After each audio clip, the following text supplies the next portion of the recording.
안녕하세요. 드라마를 톱파보는 잼잼 리뷰입니다. 지금 거신 전화는 이 드라마 로맨스 스릴러물인 줄 알았는데 로맨스 코믹 스릴러였더라고요.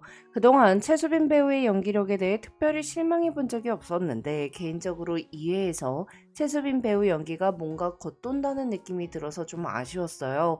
아마 이건 연출 문제도 있겠죠. 사실 전 참을성이 없는 편이라 솔직히 2회를 보면서는 그냥 이 드라마 놓아줘야 하나 싶었거든요.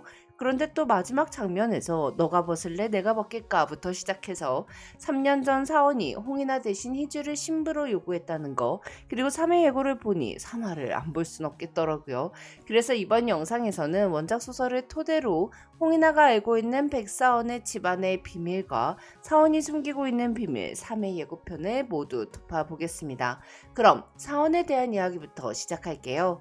백사원의 조부인 백장호는 국회의원, 정당 총재, 국무총리 등을 역임하며 대통령만 빼고 다 해본 정치 거물입니다. 백장호는 대선에서 총 3번 낙선하자 자신의 아들 백의용을 대통령으로 만들기 위해 대한민국 최대 언론사인 청운일보 홍희경 회장의 첫째 딸과 손주인 사원을 혼인시키려고 했습니다. 하지만 사실 사원은 백장호의 친손주가 아니었죠. 백장호가 70에 본 혼외 자식으로 백의용의 배다른 동생이었어요. 백장호의 친손주인 백사원은 4살에 처음으로 고양이를 죽이고 고장이 12살에 사람을 4이나 죽인 사이코패스였습니다. 백장호는 손주가 남들과 다르다는 걸 가장 먼저 알아차리고는 손주를 교정해보기 위해서 절대 집 바깥으로 손주를 내보내지 않았죠. 그리고 손주가 전보다 작거나 가끔은 저보다 큰 사람을 죽이면 가방 안에 시신을 넣어 사유지 낚시터에 버리며 살인을 은폐했습니다. 하지만 진짜 백사원은 달라질 기색을 보이지 않았는데요. 백장호는 차기 대선을 코앞에 두고 그 어떤 잡음도 꼬투리도 잡히지 않기 위해 12살인 손주 백사원을 직접 낚시터에서 죽이고 혼외자인 지금의 사원을 백사원의 자리에 갈아 끼웠습니다. 낚시터에서 자란 사원은 한밤중에 백장호가 손주를 물에 빠뜨려 죽이려는 현장을 목격했는데요. 백장호는 어떻게든 다시 일어나려는 손주를 다시 물속으로 집어넣었고 이내 물살에 따라 천천히 흘러가는 손주를 가만히 쳐다봤죠. 그렇게 죽은 애가 떠오를 수밖에 없는 이름이 사원은 너무 싫었어요. 하지만 개죽음을 당하지 않으려면 누구의 말을 따라야 하는지 그날 밤 새까만 강가에서 외운 백사원은 숨을 죽이고 백장호를 따랐습니다. 언젠가 백장호의 목덜미를 물어뜯고 자유로워지기 위해 끝까지 살아남아 이기는 강한 자가 되기 위해 누군가에게 이용당하는 사람이 아니라 이용하는 자가 되기 위해 사원은 숨죽이고 버텼죠. 한편 진짜 백사원의 부모인 백의용과 심규진은 진짜 사원이 죽고 가짜 사원이 나타나자 아들의 장례도 치르지 못했는데 근본도 모르는 애를 집에 들일 수는 없다고 반대했습니다. 이에 백장호는 며느리 심규진에게 괴물 같은 아이를 낳고 키운 주제에 무슨 자격이 있냐며 너 또한 그 자리에 계속 앉아있고 싶다면 내 며느리답게 굴라고 경고합니다. 이에 심규진은 이를 악물었죠. 그리고는 가짜 백사원의 행동을 사사건건 통제하며 완벽한 아들이 될 것을 강요했어요.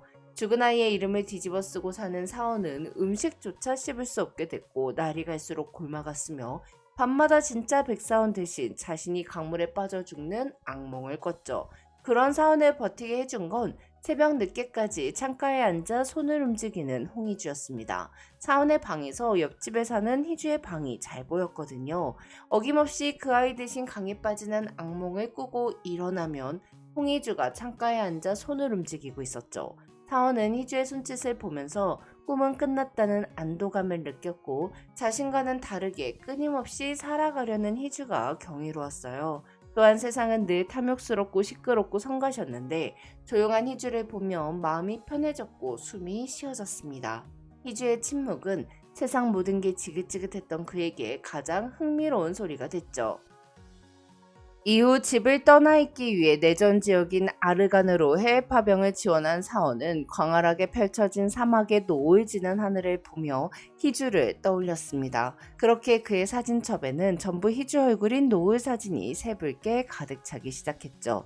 한편 희주의 의붓언니 이나가 결혼식 전에 말도 없이 사라진 건 백사원이 아니라는 걸 알고 있었기 때문인데요.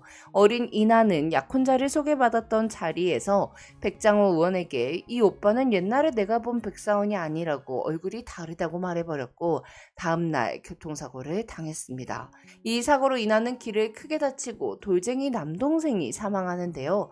즉 백장호가 비밀을 알아버린 이나를 죽이려 했던 거였죠. 그렇게 이나는 자신 때문에 어린 남동생이 죽었다는 죄책감을 안고 살다가 아버지에게 사실을 말했으나 두 집안은 이미 악어와 악어새의 관계였기에 이나의 의견은 묵살당했어요. 이에 이나는 신분도 확실하지 않은 남자와 결혼할 수 없었기에 결혼식 전날 백사원에게 문자를 보내 결혼식을 무산시키지 않는다면 당신의 비밀을 폭로해버리겠다고 협박했죠. 사실 백사원은 친부의 살인죄와 의도된 교통사고를 알기에 희주에게 감히 사랑을 운운할 수 없었습니다. 그렇게 그냥 순순히 홍이나와 정략 결혼을 하려던 참이었어요. 하지만 희주가 쓰레기로 소문난 남자와 결혼하게 될 수 없었기에 홍이나와 협상해 희주와 결혼을 하게 된 거였죠. 그렇게 이나는 자신만 생각하고 희주를 팔아 도망쳤습니다. 지금 거신 전화는 2회에서 사원은 세 번째 협박 전화를 받은 날 내가 주둥이에 개껌이라도 물려줄지 기대하며 내 발 꿇고 기다리라고 전화를 먼저 끊어버렸고 다음날 아침 결혼 이후 처음으로 외박을 한 사원은 탄내를 가득 몰고 집으로 돌아와 다짜고짜 희주의 허벅지를 확인했는데요. 희주의 허벅지에는 사진과 똑같은 새빨간 점 3개가 있었어요. 사원이 희주의 허벅지를 확인한 건 지난밤 진짜 협박범이 백사원의 집무실에 불을 지르고 모자책을 슬쩍 들어 천장에 있는 CCTV를 쳐다보며 사원을 도발했기 때문이었습니다. 마스크 때문에 얼굴은 보이지 않았지만 휘어진 눈매는 어딘가 익숙함이 있었는데요. 이에 백사원은 그동안 희주에게 걸려왔던 협박 통화 내용을 악의적으로 편집하여 방화범의 목소리로 언론에 뿌려버렸어요. 사건을 조작하고 언론에 주무르는 건 그의 전문이었거든요. 사실 사원은 청와대 안에서 할아버지가 하던 일을 이어받아 국가 권력을 높인다는 명목으로 고위직 간부들의 정보와 찌라시를 독식하고 거래하며 재난과 음모를 기획하는 TF팀을 총괄하고 있었거든요. 그래서 백사원은 이런 자신에게 감히 추문을 운운했던 협박범이 더 우스웠었죠. 3회 예고에서 졸지에 방화범이 된 희주는 백사원에게 협박 전화를 걸지 않고 몸을 사리게 됩니다. 그때 진짜 납치범이 희주에게 화상 전화를 걸어왔습니다. 납치범은 일부러 406폰을 차에 두고 내린 후 도청을 하고 있었거든요.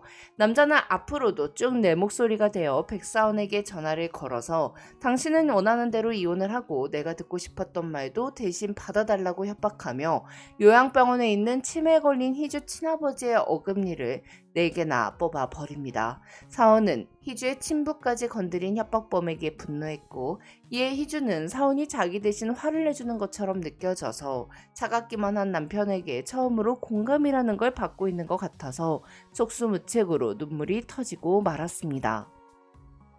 20년 만에 희주의 목소리를 듣게 된 사원은 한동안 모든 게 정지된 사람처럼 우두커니 서 있었는데요. 이렇게 울 줄 아는 애가 그동안 소리를 내지 않고 살았던 것이 속상했거든요. 희주가 4번째 협박 전화를 건 날 사원은 홍희주를 버리고 정략 결혼을 원래대로 돌려놓으라는 협박이 꼭 너가 그 애를 내게서 갈취해 가려는 것처럼 들린다며 당신이 전에 희주와 사귀었든 현재 상간남이든 당신이 희주에게 뭐로 불렸든 그건 하나도 중요한 게 아니고 애초에 나는 그 애를 내놓을 생각이 조금도 없다고 말하죠. 그럼 전 원작 소설에는 등장하지 않는 지상우 역에 대한 이야기로 돌아올게요. 지금까지 잼잼 리뷰였습니다. 감사합니다.